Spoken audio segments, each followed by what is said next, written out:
Kita tuh kalau makan buah itu teman-teman ya, cari yang musimnya, cari di daerahnya. Karena Allah tuh menempatkan segala sesuatu sesuai dengan waktu-waktunya, gitu. Terus cari yang ada bijinya. Kalau memang buah tersebut biasa ada bijinya, jangan nyari buah-buahan yang tidak mengandung biji. Ya, ini saya sampaikan juga nih, kalau ada yang mau bungkusin saya buah, nyari yang ada bijinya. Sekarang itu kan banyak buah, semangka nggak berbiji, lebih mahal. Anggur nggak berbiji, ya kan, lebih mahal. Itu teman-teman sekalian nggak bagus buat badan kita. Kenapa? Rekayasa genetik. Sekarang semuanya direkayasa jadi nggak asli lagi. Kemudian makannya itu buah, kalau mau makan itu sebelum makan berat, biar dia jadi antioksidan. Dan kemudian saya sekarang jadi kayak dokter ya, oke. Emang gitulah jadi ustazah, tahu segala macam hal nih. Begitu. Dan yang terakhir, yang kelima itu syaratnya makan buah tuh. Yang kelima, jangan yang terlalu matang. Sebab masa-masa bagusnya itu adalah masa-masa dia matang tapi nggak kematangan. Bukan mekal juga, bukan. Mateng tapi nggak kematangan. Ibu tahu kan yang kematangan? Pisang kalau udah kematangan ibu tahu kan modelnya? Iya gitu. Jadi yang bagus tuh pas memang lagi matengnya gitu, bukan yang kematangan. Itu ya, makan lagi musimnya. Sebab Allah tuh kasih buah sesuai dengan waktunya. Gitu. Kalau kebutuhan badan kita tuh Allah kasih buah tuh sesuai dengan waktunya. Makan di tempatnya. Jadi buah-buahan yang nggak tumbuh di Indonesia nggak usah dimakan, gitu kan? Ya kecuali memang yang kita disunahkan untuk memakannya seperti kurma, gitu ya. Seperti tin, zaitun yang memang tentu Allah sebutkan karena memang ada fadilahnya tersendiri gitu. Tapi selebihnya udahlah kita makan buah-buahan yang lokal-lokal aja. Itu yang jauh lebih penting buat badan kita gitu. Baik, kembali dari buah ke Sayyidah Hanna. Nah, Sayyidah Hanna nih ketika melahirkan, dalam bayangan Sayyidah Hanna akan melahirkan laki-laki gitu. Ternyata lahirnya perempuan. Meskipun begitu, Sayyidah Hanna nggak kemudian yang ya kenapa ya ngarepnya padahal laki-laki, kok ternyata perempuan, nggak gitu. Beliau mensyukurinya, beliau menerimanya dengan hati yang penuh dengan sukacita. Wa inni samaituha Maryam wa inni uidzuha bika wa dzurriyyataha minasyaitonirrajim. Aku lindungkan anakku ini dan keturunannya dari kejahatan setan yang terkutuk.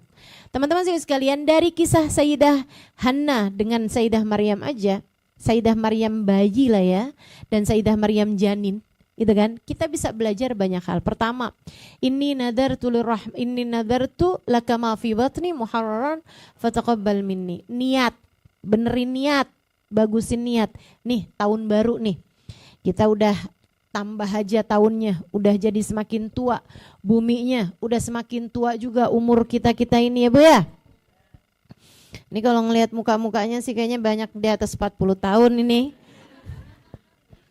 Ya ada beberapa orang aja lah yang di bawah itu, tapi rata-rata udah di atas 40 gitu kan. Katanya orang tuh masuk umur 40 tahun satu kaki udah masuk kuburan. Tinggal nunggu yang sebelah. Tapi jangan keinian ya, kepedean yang umurnya belum 40 tahun. Sekarang lagi musim juga mati muda. Lagi sehat pula. Masya Allah. Umur kita gak ada yang tahu. Ala kulli hal, katanya Nabi Muhammad SAW, idza balag umur ahadihim arbaun, apabila seseorang umurnya mencapai 40 tahun. Walam yujawiz khairahu syarrah, dan kebaikannya belum lebih daripada kesalahannya. Jalan hidupnya masih belum benar juga. Orang umur 40 tahun tapi dosanya masih terus dia tumpuk, kebaikannya masih berat untuk dia lakukan, tahajudnya masih berantakan, ibadahnya masih berantakan. Umurnya udah nyampe 40 tahun. Masaha syaitan ala wajhih, setan ngusap di wajahnya seraya mengatakan hadzal wajh la yuflih abada. Ini muka orang yang enggak bakalan ada keberuntungannya sama sekali. Muka sial, digituin sama setan. Diusap mukanya sama setan, dibilangin muka sial nih. Na'udzubillah. Sayyidah Hana ngajarin kita benerin niat. Kita apa-apa mesti benerin niat. Ngafalin Quran, murojaah Quran, diingetin niatnya buat apa. Jangan hanya sekedar buat bangga-banggaan, jangan hanya sekedar buat keren-kerenan, jangan sampai sekedar apalagi buat biar bisa diundang orang simaan. Hati-hati sama niat. Apapun aja Allah kasih ke kita, bagusin niatnya. Saya dikasih ilmu sama Allah gak seberapa, tapi niat itu yang bikin jadi ada maknanya apa gak ada maknanya. Walaupun jauh pergi kemana, datang kemana, naik pesawat terbang berapa jam sekalipun misalnya gitu, buat dakwah ke sana kemari, buat ngajar ke sana kemari, kalau niatnya bukan buat Allah Subhanahu wa taala, gak ada maknanya apa-apa. Gak ada maknanya apa-apa. Makanya urusan niat memang selalu harus kita ingatkan diri kita. Ini yang suaranya bagus, yang bisa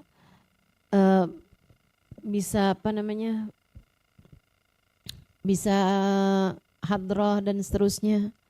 Apapun aja yang kamu lakukan, niatnya itu buat apa gitu.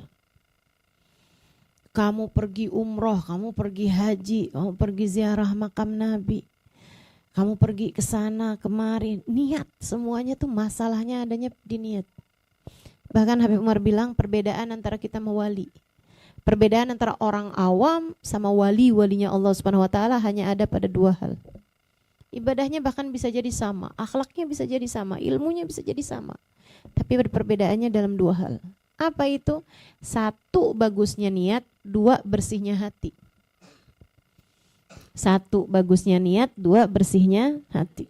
Itu yang jadi perbedaan mendasar antara kita dengan hamba-hamba tercinta di sisi Allah Subhanahu wa taala. Kita mau nyekolahin anak, niat kamu buat apa? Niat kamu buat apa nih? Nyekolahin anak itu untuk apa tujuannya? Gitu kan? Mesti benar-benar kamu pastiin.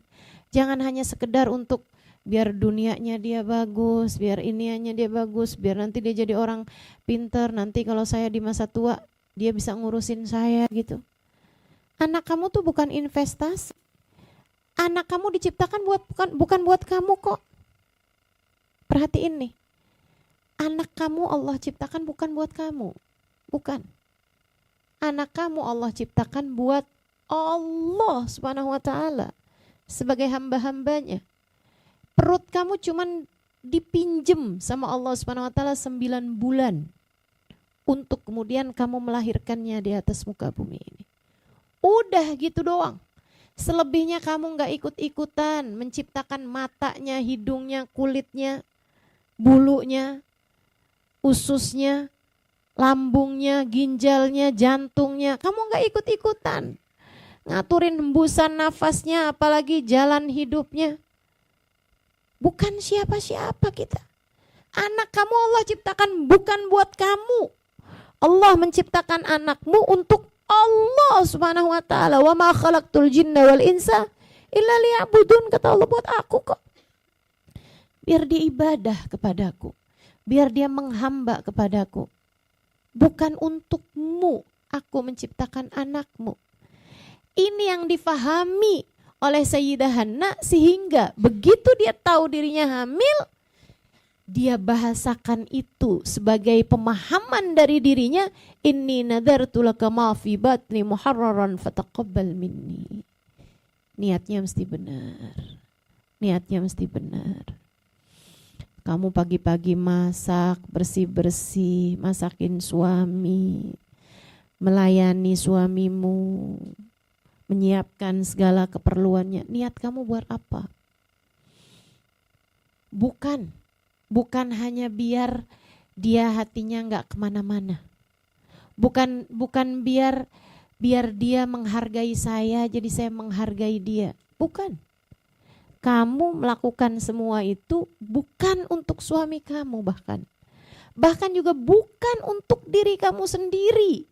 Tapi agar kamu menjadi hamba Allah yang soleha. Biar kamu melaksanakan apa yang Allah Subhanahu wa ta'ala inginkan untuk kamu lakukan. Lillahi ta'ala.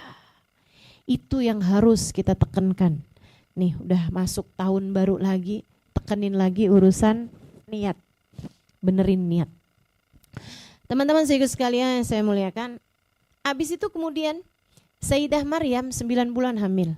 Memang zaman itu belum ada USG, nggak bisa tahu nih anak laki atau perempuan, kan begitu. Tapi dalam bayangan Sayyidah Hannah, anaknya ini adalah akan lahir anak laki-laki sebagai penjaga Masjidil Aqsa. Tapi ternyata anaknya perempuan. Kaget Sayyidah Hannah. Lamma wada'atha qalat rabbi inni wada'tuha untha. Wah, ternyata perempuan ya. Walaysa dzakaru kal untha. Tentu laki-laki enggak sama dengan perempuan. Enggak sama aja judulnya. Enggak sama. Perempuan punya rahim, laki-laki enggak. Dan bukan hanya urusan itu aja, tapi otak laki-laki dengan otak perempuan emang enggak sama. Mau dipaksain enggak sama. Teman-teman saudaraku sekalian, ada anak laki-laki suka boneka, oke. Tapi kalau dilihat otaknya emang gak sama laki-laki dengan perempuan. Cara kerjanya tuh gak sama. Perempuan badannya dibikin gak sama laki-laki. Cara mikirnya gak sama laki-laki. Bukan berarti laki-laki lebih baik atau perempuan lebih baik, enggak.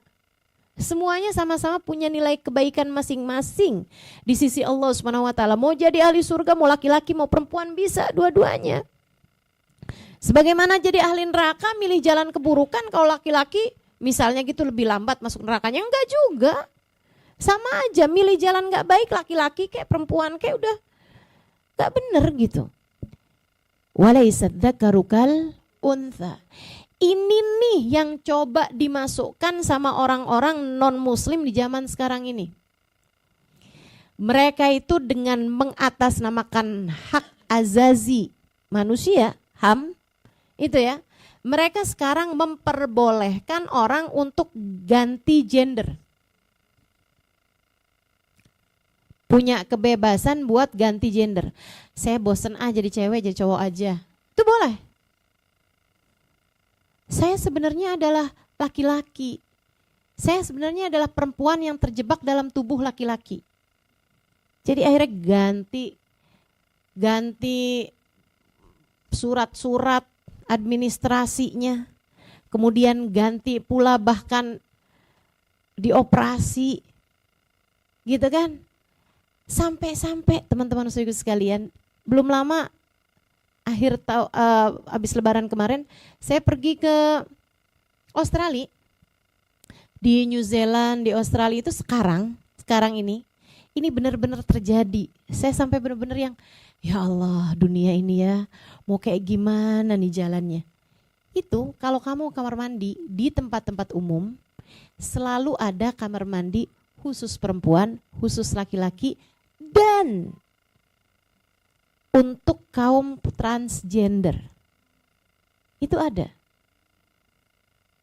Jadi kalau kamu masuk di bandaranya di New Zealand atau di Perth, di Sydney, di Melbourne gitu, itu teman-teman saya sekalian di bandaranya, di semua bandaranya sekarang ada bandara khusus perempuan, toiletnya khusus perempuan, khusus laki-laki, ada juga yang boleh untuk ya ada yang untuk transgender gitu.